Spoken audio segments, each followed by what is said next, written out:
Hello বন্ধুরা, আজ আমরা জানব অভাব দূর করার সেই আমল সম্পর্কে। রাসূলুল্লাহ সাল্লাল্লাহু আলাইহি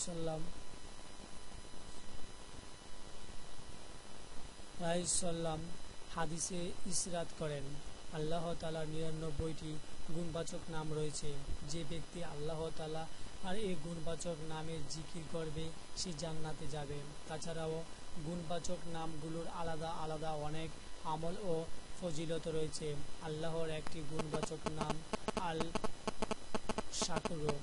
আল শাকুরু এর অর্থ হলো কৃতজ্ঞতা প্রকাশকারী, অল্প আমলে অধিক প্রতিদান দানকারী, যিনি নেক আমল ব্যতীত করেন এবং পাপকে মিটিয়ে দেন।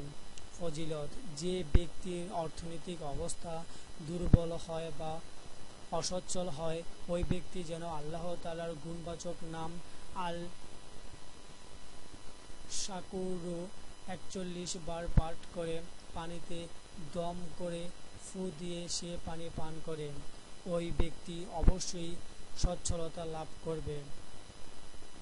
যে ব্যক্তির চোখের আলো দৃষ্টিশক্তি কমে যায়, ওই ব্যক্তি যদি আল্লাহ তাআলার গুণবাচক মুবারক নাম আল শাকুরু ৪১ বার পাঠ করে পানিতে দম করে বা ফু দিয়ে সে পানি চোখে মেখে দেয়, তবে অবশ্যই সে চোখের রোগ থেকে মুক্তি লাভ করবে। যে ব্যক্তি অন্তরের আলো কমে যায়, ওই ব্যক্তি যদি আল্লাহ তাআলার গুণবাচক মুবারক নাম আল মাকরু আমি আবারও বলছি বন্ধুরা, আল মাকরু ৪১ বার পাঠ করে পানিতে দম করে বা ফু দিয়ে সে পানি পান করে, তবে অবশ্যই সে ব্যক্তি গোমরাহি থেকে মুক্তি লাভ করবে। এরকম আরও অনেক পেজ পেতে হলে তাহলে আমাদের সাবস্ক্রাইবের মধ্যে ক্লিক করো, তাহলে তোমরা আরও নতুন নতুন আপলোড পেয়ে যাবে। থ্যাংক ইউ বন্ধুরা, ভালো থেকো।